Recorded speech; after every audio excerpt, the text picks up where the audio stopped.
Amados irmãos, que a amorável presença de Jesus possa nos felicitar neste momento e todos aqueles que nós buscarmos a sintonia com o divino amigo.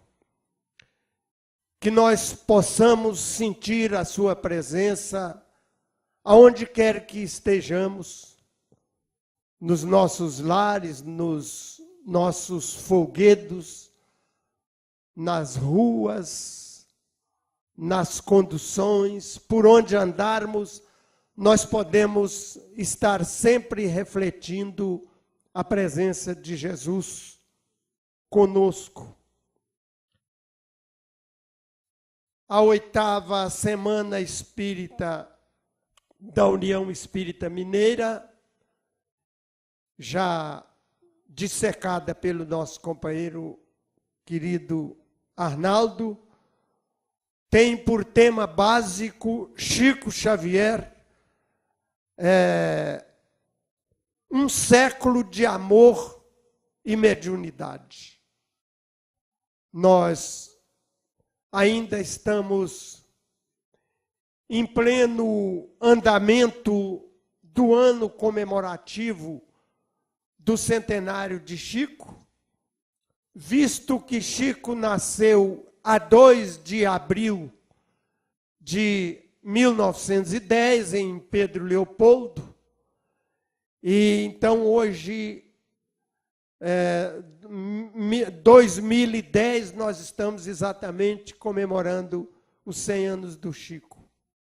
Nós observamos que, de norte a sul do país, a imprensa falada, televisada, a escrita, não apenas dentro das hostes espíritas, mas por todo lado, nós assistimos a imprensa solidária às manifestações de amor, de carinho, de fraternidade, em torno do nome venerando, querido sobre todos os aspectos de Chico Xavier. Que nós particularmente fazemos força, que nós espíritas devemos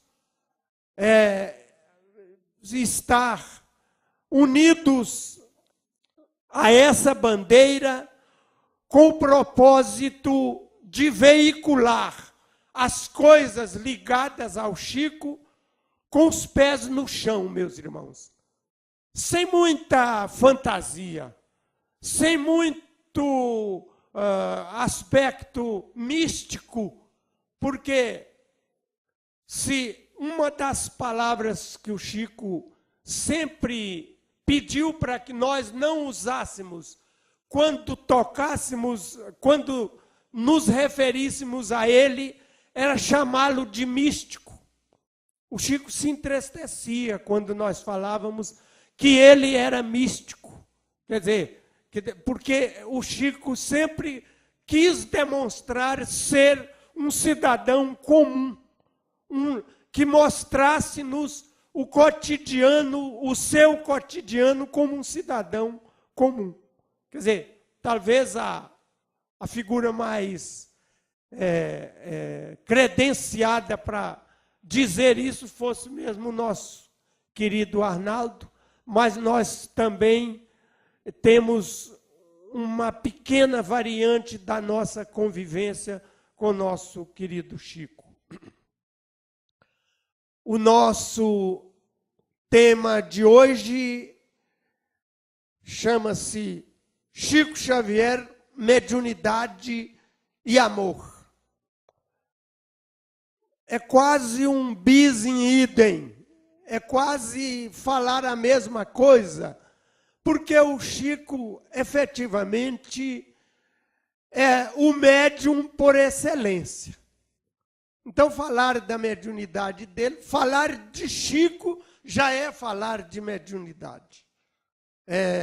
o professor Herculano Pires tinha uma maneira peculiar de falar da mediunidade do Chico. Ele chamava o Chico de o homem psi, lembrando que psi é o prefixo grego que fala do espírito. Então, Herculano Pires, uma das grandes culturas do nosso país, queria dizer que o Chico era, antes de tudo, um espírito. Ele era muito mais espírito que matéria. Ele tinha muito mais vivência espiritual do que material. Ele falava isso. E amor, nós sabemos que foram muitos os comunicadores que sempre encontrou um epíteto, um dístico, uma maneira de falar sobre o amor do Chico. O nosso, nós tínhamos um diretor da rádio da Globo, né, que no momento não me foge o nome dele, que chamava o Chico de um homem chamado amor. Então, para vocês verem que a vivência do Chico nesses predicados, né, é muito grande. Mas nós ousaremos falar alguma coisa naquilo que o tema nos propõe, meus irmãos. Nós estamos nos esforçando dentro das nossas limitações para falarmos do Chico como médium e como um homem fraterno, amoroso e bom. Nós sabemos que mediunidade é o predicado que a sensibilidade que a pessoa tem de comunicar-se com os dois planos, de ser intérprete, de intermediar os dois planos. É por quando nós falamos de médium, nós também, em muitas oportunidades, podemos chamá-los de medianeiro, né? Quer dizer, ou de médio, tirando do latim, porque quando nós falamos com N no fim, nós estamos falando em latim. Então, o médium é o intermediário entre o plano espiritual e o plano material.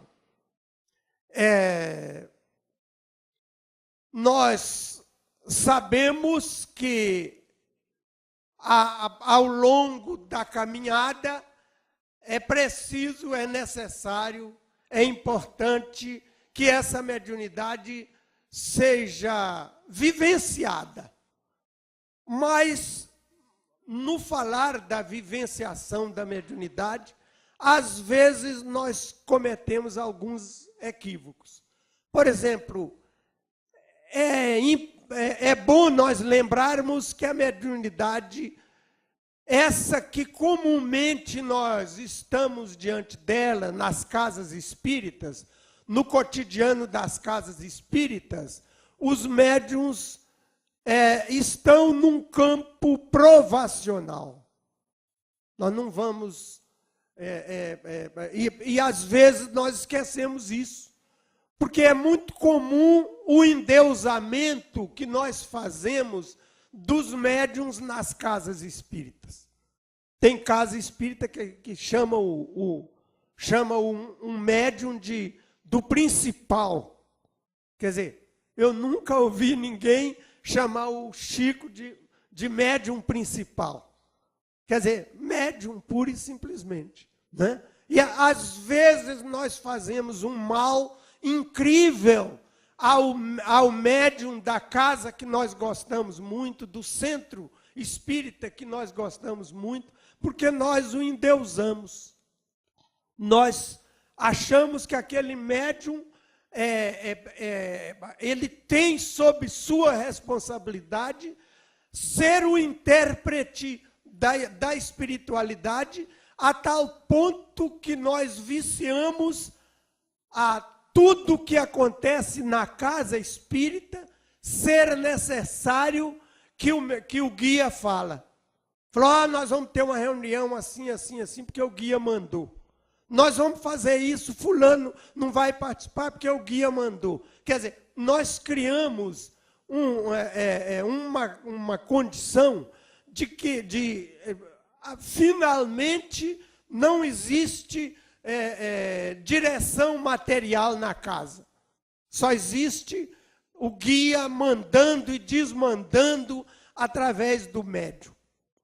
Gente, pela vivência que nós temos aqui na União Espírita Mineira, que muita gente comparece para falar, olha, a nossa casa está num processo de estar indo para caminhos que não deviam ir, porque está uma verdadeira fascinação, que é uma das piores fases da obsessão, porque tudo é feito pelo médium, através, trazendo notícias, atribuindo ao guia da casa. E muitos entendem que não podem contrariar o guia da casa. Vamos por etapa, meus irmãos. Ao dizer isso, não gostaria que vocês, na análise perfunctória, periférica, que vocês entendessem que eu estou contra os guias das casas espíritas. Não estou contra. Não estou contra. Mas é preciso que nós pensemos da seguinte forma. Será que o assunto que está sendo entregue ao mentor espiritual não poderá ser resolvido pela lógica e pelo bom senso da codificação kardeciana? Será que não está bem estampado nos livros que formam o Pentateuco Luz ou o Pentateuco kardeciano aquela resposta que nós precisamos? Arnaldo me conta de vez em quando que quando ele propunha analisar com o Chico determinado tema, o Chico fala assim, olha, é bom você olhar no livro tal, página tal, não é isso, Arnaldo? É bom você olhar, quer dizer, passava os dias, depois ele voltava e cobrava do Arnaldo. Falou, meu filho, você olhou lá aquele tema que eu te falei, que estava no livro? Quer dizer, então, gente, a primeira coisa é esse aspecto. Nós vermos na codificação a obra básica, o pressuposto maior, o alicerce da casa espírita, da orientação à casa espírita. Vai haver momentos que nós precisamos da fala do mentor? Vai sim. De repente, é uma questão inusitada, é um aspecto moral de extrema relevância que nós podemos pedir a ajuda do mentor espiritual. Muito embora também lembramos que, além da obra que forma o Pentateuco kardeciano, nós temos a obra subsidiária através desse trabalho principalmente esplendoroso que nos oferece Emmanuel, analisando o Evangelho de Jesus. Então, gente, nós temos um livro, particularmente, nós temos recorrido a esse livro, que chama Palavras de Vida Eterna. Você abrindo esse livro, ele te responde todos os questionamentos que você quiser. Então, é preciso que nós lembremos desse aspecto. É importante que nós lembremos desse aspecto. Porque muitas vezes, quando nós confiamos no médium, o médium, às vezes, pode estar passando por uma fase difícil. E quando nós atribuímos ao médium tanta responsabilidade e não lhes damos o apoio necessário e não lhes damos o alicerce necessário, ele pode, às vezes, estar sem condição de responder à responsabilidade que nós estamos passando para ele. Então, meus irmãos, esse é um aspecto interessante. É preciso... Vejamos que o próprio Chico, nós já falamos aqui, com a mediunidade esplendorosa que exercitou por 75 anos, não se propunha substituir a obra da codificação. O Chico não propunha substituir a obra da codificação. Então, meus irmãos, via de regra, a nossa mediunidade é provacional. Nós estamos debaixo de um processo provacional.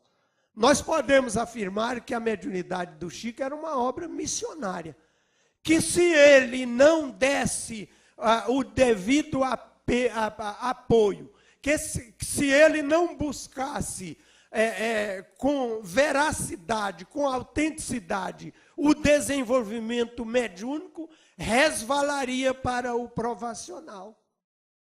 Não tenhamos dúvida disso. Ele cairia num aspecto provacional. Mas ele cumpriu aquele mandato mediúnico com toda a grandeza, com toda a honestidade possível, por 75 ininterruptos anos. Algum equívoco, meus irmãos, nós cometemos quando, às vezes, chegamos verdes à casa espírita e falamos assim, eu estive no centro tal e o dirigente falou que eu preciso desenvolver mediunidade. Esse desenvolver mediunidade, o companheiro chega todo de boa vontade, achando que desenvolver mediunidade é sentar-se em torno de uma mesa, numa reunião de prática mediúnica, e ali desenvolver a sua mediunidade. Não é bem assim, meus irmãos. Não é bem assim. Nós diríamos que antes de entrarmos com esse propósito, é preciso que nós lembremos da chamada, hoje nós chamamos de educação mediúnica. Mas até nesse aspecto nós vamos lembrar que nós precisamos, o médium é que precisa ser educado. Não é a mediunidade que precisa ser educada. A mediunidade dele, ele recebeu, como nos diz o livro dos médiuns, ele recebeu predisposições orgânicas para vir portando uma sensibilidade mediúnica. Então ele recebeu aquela cota, aquela dosagem de mediunidade. Então, a educação vem do próprio médium, precisa vir do próprio médium. Nós vamos ver que em muitas reuniões em que o médium como cidadão comum, não guarda ainda hábitos normais de educação, nós vamos ver que, como médium, ele fala palavrão, porque lá fora, no dia a dia, ele fala. Como médium, ele bate a mesa com força, porque esse é o tipo dele de se comunicar lá fora, no dia a dia. Então, é preciso que... aconselhável que aos poucos ele possa ir se educando para ser o medianeiro, para ser o instrumento adequado da comunicação mediúnica.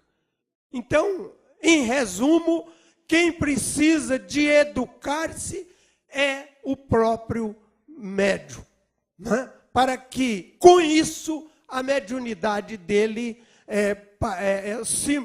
seja moldada à maneira dele se conduzir. O Arnaldo, se eu falar asneira aqui, você e o Godoy aí me ajudem, viu? Vocês têm direito de... E você, se quiser perguntar, depois do nosso... No encerramento, nós estamos à disposição. Então, meus irmãos, o que seria, então, o desenvolvimento mediúnico?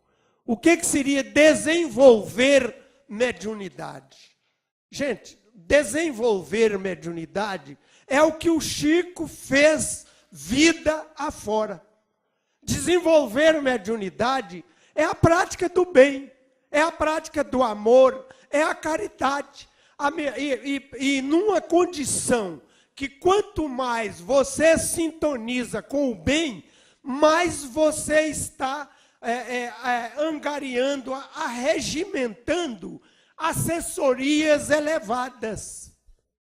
Porque a sintonia, meus irmãos, vem, os espíritos estão sempre à nossa disposição. A questão 459 do Livro dos Espíritos, que é clássica no nosso meio, que praticamente todos nós sabemos de cor e salteada a questão 459, os espíritos influenciam nas nossas vidas? Resposta: muito mais do que supondes. De ordinário são eles que vos dirigem. Então aí é o seguinte, são eles que vos dirigem. Então vamos dizer, então o espírito, nós somos dirigidos só por bons espíritos? A Vanessa ali já balançou a cabeça, falou que não. E eu concordo com ela. Quer dizer, nós que determinamos os assessores, os assistentes que vão nos ajudar na nossa caminhada evolutiva. Porque se nós ainda não educamos a nossa boca, se nós ainda não fazemos uma seleção pensamental, se nós não buscamos hábitos de renovação, aqueles hábitos que caracterizam o espírita, né?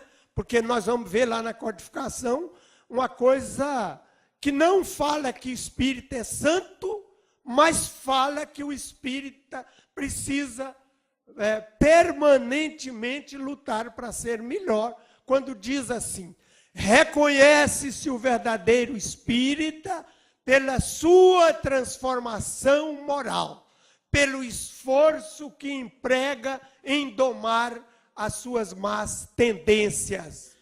Olha bem, né? Más tendências.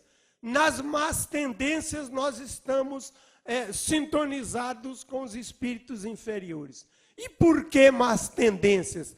Porque nós viemos de outras caminhadas, porque nós somos de vidas sucessivas.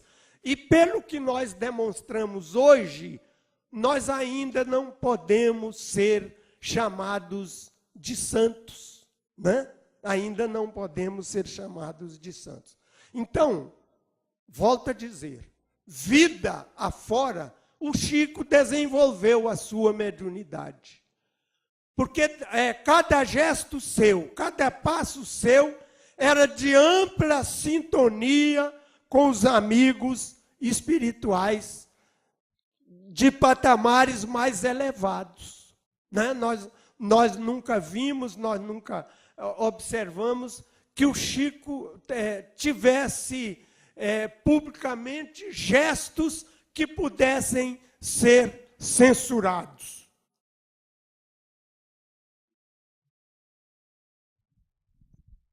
Então, meus irmãos, o desenvolvimento mediúnico é comum a nós todos.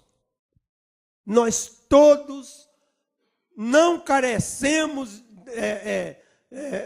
propriamente de uma reunião para o nosso desenvolvimento. Claro que lá também nós desenvolvemos se carregarmos conosco o desejo sincero de servir, né? Dentro da modéstia que deve caracterizar um médium chamado espírita. Nós estamos falando de médium espírita porque nós estamos dentro da casa espírita. Mas é oportuno dizer que mediunidade não é privilégio espírita. Existem médiuns que não são espíritas.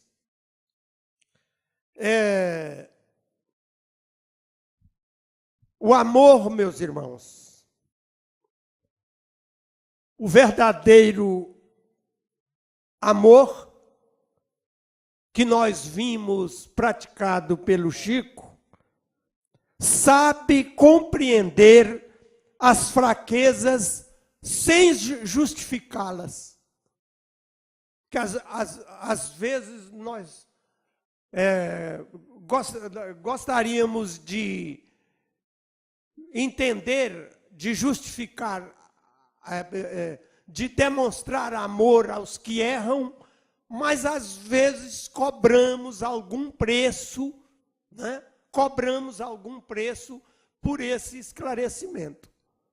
Nós lembramos naquela passagem do bom samaritano, que é riquíssima de valores, que o grande exemplo que o bom samaritano dá é que depois de fechar o processo da prática da absoluta caridade, da absoluta solidariedade, ele segue viagem.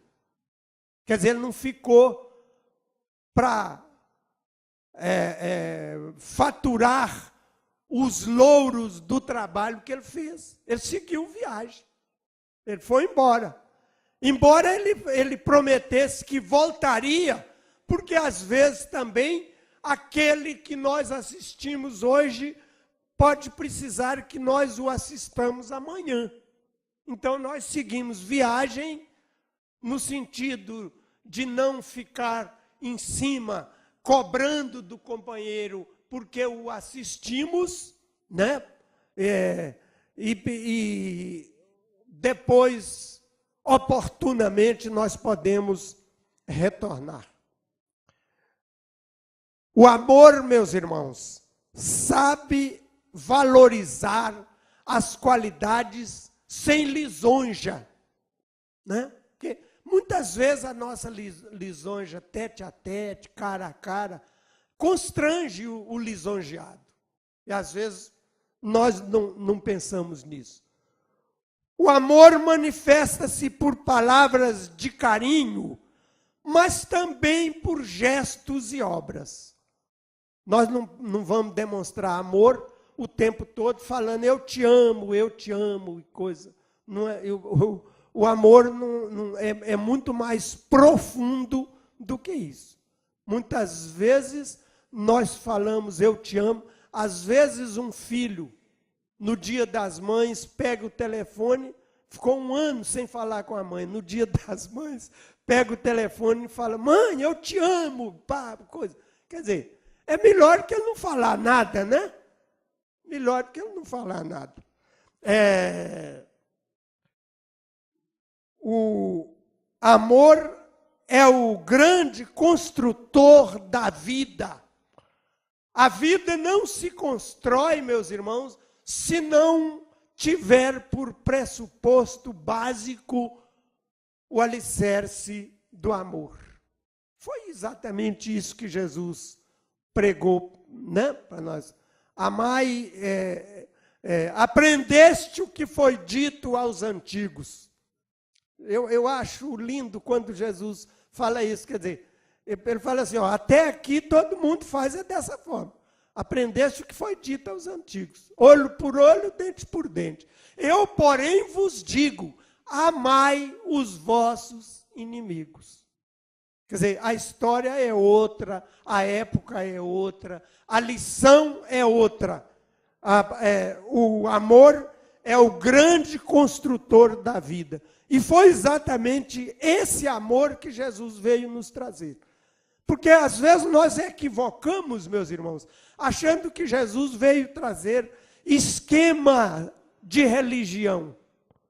Ele nos trouxe a religião do amor, sem esquema nenhum. Nós é que esquematizamos as religiões. Eu fico feliz, como espírita, quando nós falamos que a doutrina espírita é ciência e filosofia com consequências religiosas. Quer dizer, para muitos de nós, às vezes, não entende no primeiro momento. Mas é exatamente isso. Nós somos, a doutrina espírita vem da experiência científica, vem da filosofia, né? Respondendo os porquês da vida, acabando por retumbar religiosamente, porque através da ciência e da filosofia fica claro que a escada evolutiva vem com o amor. O amor que é a legítima religião. Então, meus irmãos, a tarefa mais urgente da geração moderna, meus irmãos, sabe qual que é, meus irmãos? Dar amor à sua autenticidade e à sua pureza a essa geração moderna, combatendo todas as suas deturpações. O grande papel nosso é esse. O grande papel, mormente, desses que estão nascendo agora para o terceiro milênio, é exatamente esse. Desnudar esse amor, até aqui mal interpretado, mal simbolizado, né? Que nós, às vezes, temos limitado demais a palavra amor. O amor, meus irmãos, é a argamassa principal da unificação. Nós incluímos isso porque nós somos um órgão unificador. A União Espírita Mineira busca ser um órgão unificador. Nós não temos, ao longo de 102 anos, sido perfeitos nesse trabalho. Temos muito que melhorar, mas temos feito alguma coisa. E eu atribuo aos antepassados grandes nomes que procuraram dirigir essa casa, dar ao termo unificação uma acepção legítima e verdadeira. Então, unificação também quer dizer união, mas vamos lembrar que união não quer dizer unidade, porque nós podemos ser unidos, meus irmãos, sendo que o nosso pensamento diverge um do outro. Porque não se cobra uniformização. Nós não estamos uniformizados. Nós, por exemplo, sabemos que uma casa espírita diverge em alguma coisa uma da outra. Mas algo básico existe entre nós. Nós não discutimos valores morais.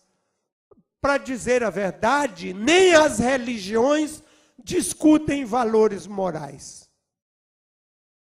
Então, quanto a isso, nós temos até uma unidade. Então, meus irmãos, a união que obtida, a união legítima, autêntica, é aquela obtida na diversidade, ou da diversidade. União é isso. Porque nós falamos, puxa, vou retirar desse grupo, porque o grupo está muito desunido.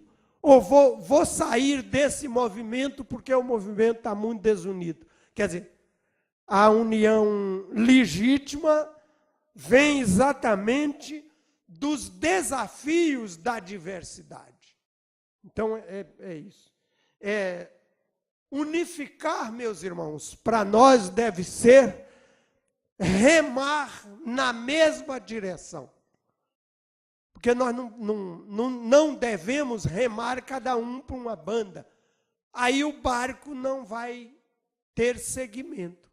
Então nós precisamos remar na mesma direção. E é isso que propõe os órgãos de unificação. Unificar guarda parentesco com felicidade, e felicidade quer dizer dividir o sorriso. Felizes todos somos quando dividimos o nosso sorriso uns com os outros. Mas não estamos falando de sorriso de mofa, não estamos falando de sorriso de pouco caso, não estamos falando de sorriso que destrói, porque de repente você destrói um companheiro através de um sorriso. Falando do sorriso construtivo, do sorriso de solidariedade cristã. O amor verdadeiro, meus irmãos, não precisa de razões. Fala, eu te amo por isso, por isso, por isso. Aliás, é até arriscado, porque diz que o amor verdadeiro diz assim, eu te amo muito, por isso preciso de você. Aí o amor egoísta vem e fala assim, eu preciso de você, por isso eu te amo. Quer dizer, o recado é totalmente diferente, né? Então, mas amor não cabe razão, né? Nós não temos que, eu te amo por isso ou por aquilo. Não, eu te amo, né? Quer dizer, então, é isso que nós aprendemos. Para nós, meus irmãos, poderoso é sempre aquele que constrói, né? Quer dizer, e o que constrói, o faz, se o faz legitimamente, o faz por amor. Nós vamos lembrar, meus irmãos, que os que andam corretamente não vivem em busca de defesa. Os que amam corretamente, os que procuram andar certos, não tem que preocupar com defesa. Por quê, meus irmãos? Porque trazem a consciência tranquila e o dever cumprido. Diante do mistificador, ele mostra a verdade.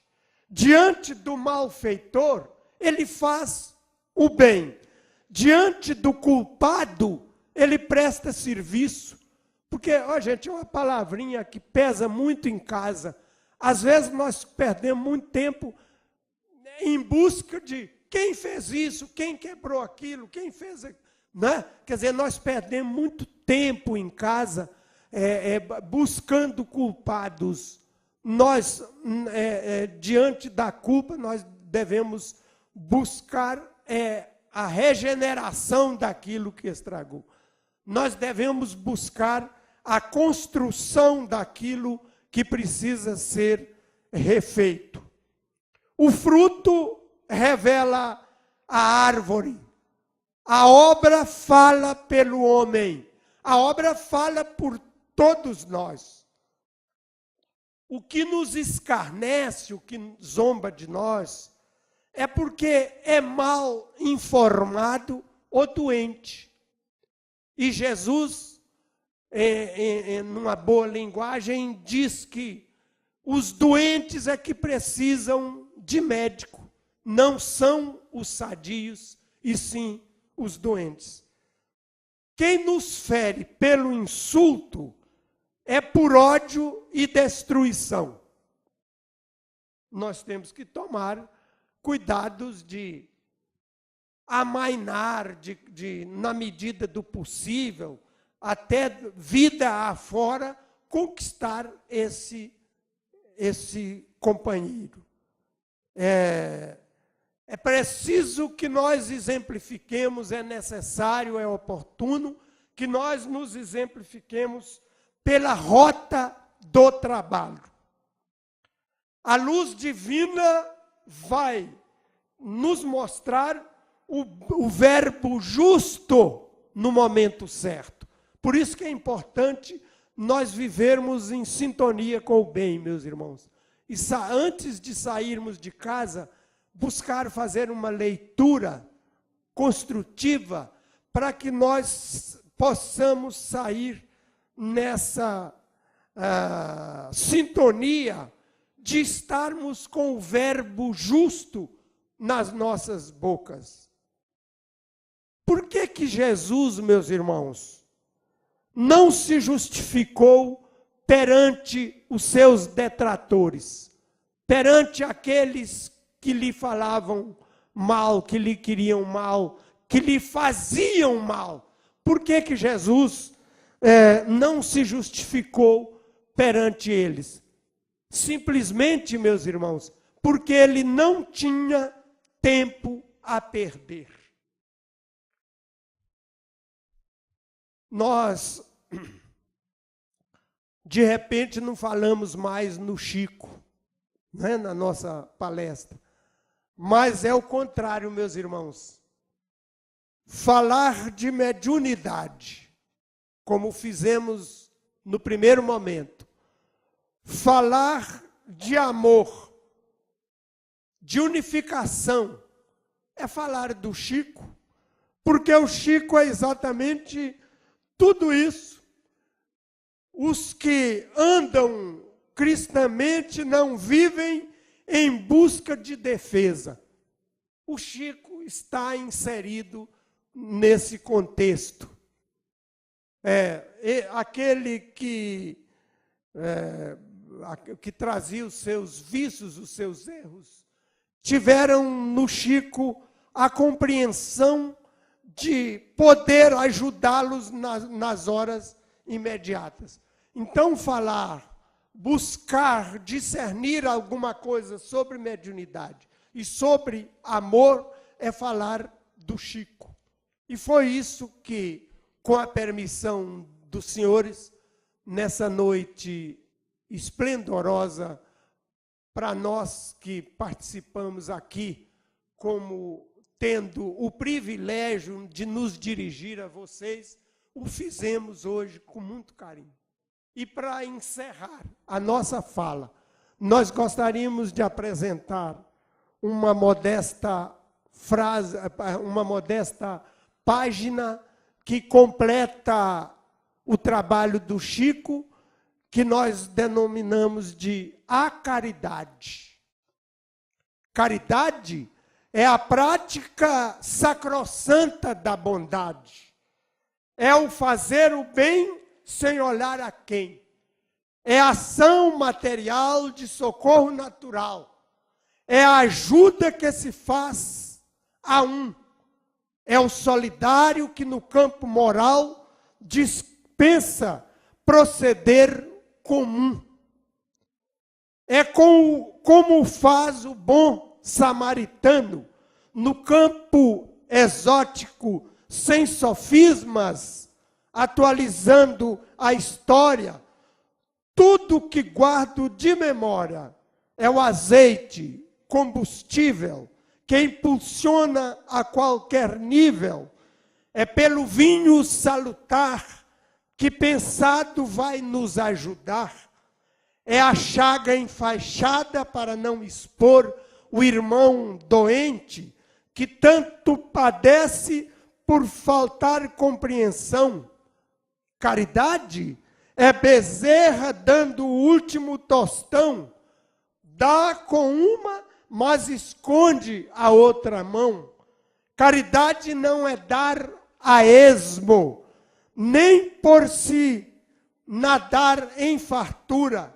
Caridade é dar de si mesmo a qualquer criatura feliz da vida na maior gostosura. Diz-nos com razão nossa amada doutrina: sem caridade não há salvação. Muita paz com Jesus, meus irmãos.